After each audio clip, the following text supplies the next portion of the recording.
My point is that it's player versus player. And if you're a man who's going to constantly give in to mental health problems or mental health trouble, you're not going to be able to compete with the men who don't. Okay, but can we validate men that have... Completely. If you have mental health... So we can't go player, just validate men that have mental health issues. Absolutely. Okay. Men who have mental health issues, I wish them the best in the world. Okay, great. But when they come to me and say, and I get this all the time, Andrew, I have this problem, I'm depressed and I can't go to the gym. I say, no, I disagree. You're depressed because you don't go to the gym. If you go to the gym, you might start to feel better, right? I'm saying you can't sit as a man and afford the luxury of saying, I have a mental health issue today, I'm sad today, I'm stressed today, I'm emotional today, I can't work. Because you will lose against the men who don't do that. And the male world is more competitive than you could possibly imagine. And it's the women who pick the winners. So I find it very interesting that a woman sits here to me and says, no, men are allowed to sit around and do fuck all and feel sad. And those are the men they ignore when they DM. No. Those are the men they ignore them all. No, actually, can I just chime in here? So, for example, everything that you've said, you've possessed, you've proved your point, right? But as a high-value woman, if I respect and love my partner, I'm not putting that pressure. I would say, babe, you know what? You can have a little rest. Like, there are women that actually enable men to process that emotion. Agreed. But yeah, so we'll still go back to tomorrow. Okay. Agreed. Let's go back to work. But there are good women out there that don't put that pressure. I feel like your reality on women is warped because of a certain caliber of women. Yes, it is. I agree. You're right. But you're missing a very vital point of that story. You're right. But as a high-value woman, before you say to that man, you can have a day off and you're allowed to be sad today, you will only even get with him. Let me change that. You will only even acknowledge he exists if he's ignored how he feels 99% of the time before that. Because if he was sad most of the time before that, he never would have got to a place where he could attract a woman like you. The man who works in Starbucks, who's sad all the time, you won't reply to him. Neither will any other female. So for women to come along and pretend they give a fuck about the fact that most men are basically invisible. There is not a female on the planet who's invisible today. You can be a 4, overweight, fat, you'll still go to the club and get attention. 99% of the men go to the club and nobody even fucking talks to them. I'm sitting here saying people are born with 2 eyes. And you're saying, no, some people are born with 1 eye.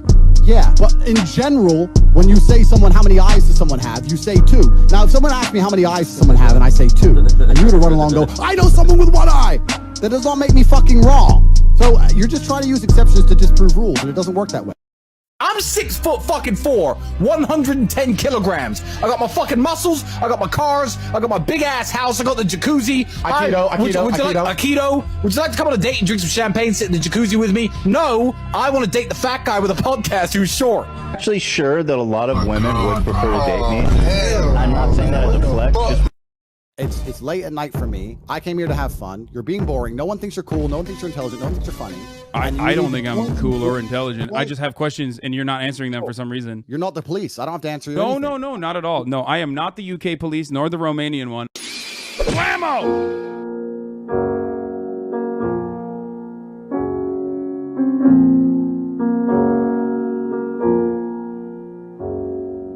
I'm simply asking you questions about your business strategy, which you literally educate people on. Why can't I be a hustler? I want to be a hustler like you.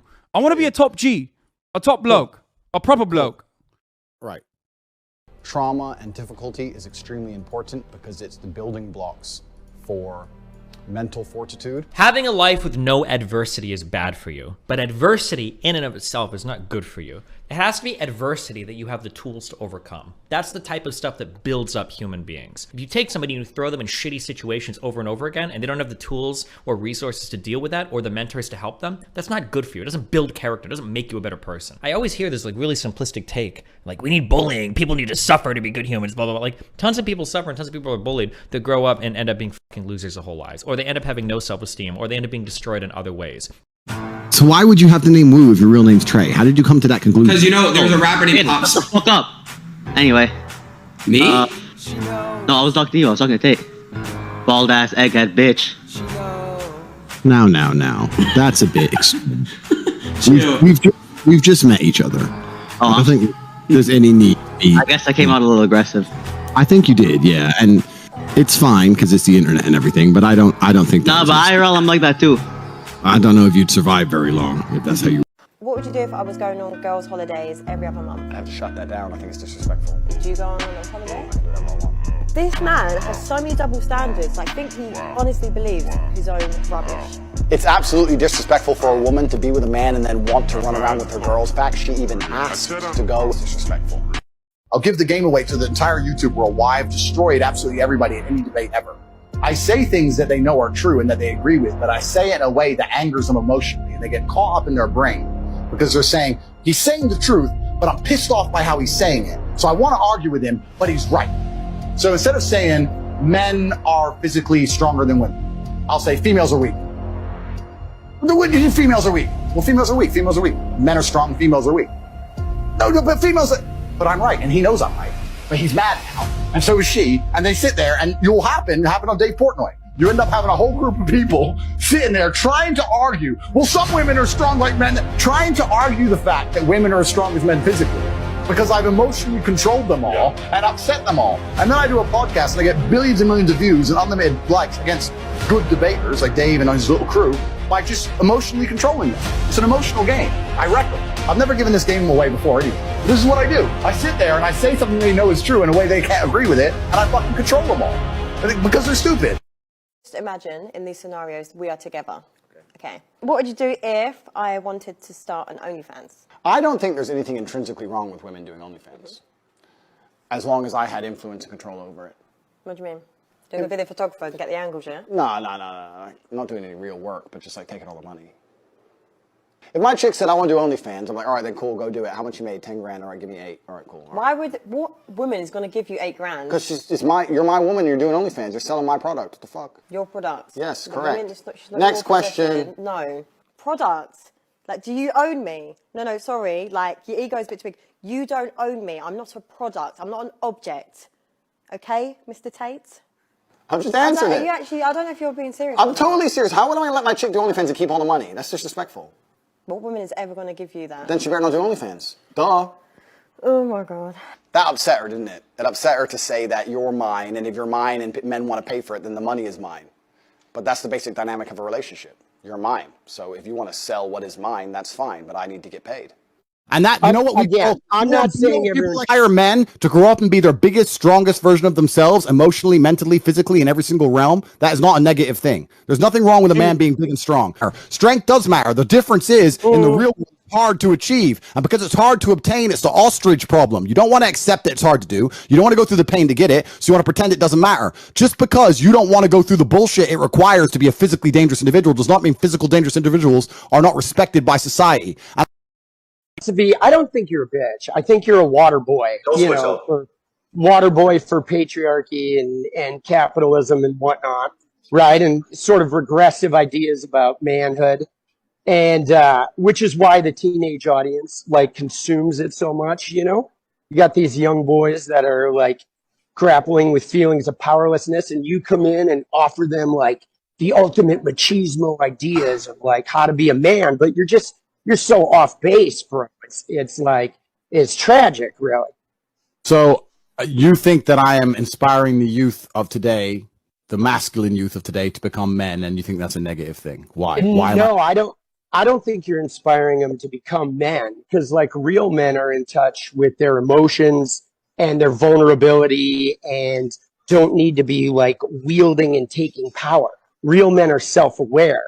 And you come in offering them like somebody that they can follow, where you want to be like the savior, the guy, the badass. If you're a man who's in touch with his strength and his masculine power, why does that mean you're not capable of reflecting inwards and being self-aware? They're not mutually exclusive. Well, apparently for you they are, though, because on the one hand you talk about how you made your first million while exploiting women on webcams. Correct. And then you post on the Instagram post about how you and your brother are going to bring purity back to women. So yeah, you absolutely lack self-awareness, because you yourself admit you made your initial money on sort of like you profited off the supposed impurity of women around sex. All right. So first thing, the word exploiting is an incorrect use of language, because I've never exploited anyone in my life. Well, let me ask you this. When you made your first million with the women in the webcams, how many of the women who are on those webcams earning for you, how many of them are millionaires now? The ones who made millions are also millionaires. It was 50%. It was 50. You know what I'm saying? I would argue the point here, sir. I would argue the point here that when a girl worked for me, it was 50-50. If you work for nearly any other business in the world, you do not get 50% of the takings. If you go work at McDonald's and you ring up a register for an hour, you do not get 50% of that register. So that is a lie. Most companies pay you less than 1%. So to sit here and say that I was exploiting people is absolute fallacy. So that's the first thing. It's like... So that's the first fallacy. I've let you talk. Now it's my turn. That's the first fallacy. The second fallacy is this whole patriarchy bullshit you're saying that are outdated ideas of masculinity. Yeah. The idea of patriarchy is now an outdated idea of masculinity. Perhaps in the West, in a declining empire, as we've already discussed on this stream, in an empire which is in absolute decline, you can have men who sit here and think there's absolutely nothing necessary about masculinity in the modern world, and that you don't need to be strong or brave or any of these things. You can sit around and cry and you're still a man. That is not true in most places on the planet. In most places on the planet, men need to be capable and competent, because if they don't, they do not survive. And I'll tell you something now, sir. I'll tell you something else now. You will sit here and talk right now about the patriarchy and how you can be in touch with your feelings and all this bullshit. The second you're physically assaulted or physically threatened, the first thing you do is you call a toxically masculine police officer to turn up with a weapon to protect you, because you cannot protect yourself. You are not against the idea of masculine power. You're not against the idea of men who have masculine imperatives to defense. All you've done is outsource it to someone else to do at the end of a phone call because you're too scared to do it yourself. So you're fucking lying. You're lying. No, that's absolutely incorrect. You don't want to do them yourself, and you hope everyone else does them for you so you can sit around and play fucking video games. Anybody who was from a marginalized group that was looking for an emotional defender, those people would pick me. Firstly, the fact you think that you're talking to marginalized people more than me, it doesn't even make sense, because I'm talking to groups of people, you're talking to groups of people, and both of them includes marginalized communities. Secondly, the fact that I'm actually mixed race, that I grew up in the south side of Chicago with my father. Absolutely. So I know more about marginalized communities than you do, because you are as white as they fucking come, and you're sitting here talking about to a marginalized person. Absolutely. I never woke up and thought I'm brown, so I had to find this white guy with pink hair to fight for me. I woke up and fought for myself, and that is the point. You fight for yourself when you're a man. That requires all forms of power, whether it be emotional, mental, and physical. You to sit here telling men they should be as weak as possible, sitting around doing fucking nothing is not good for society as a whole.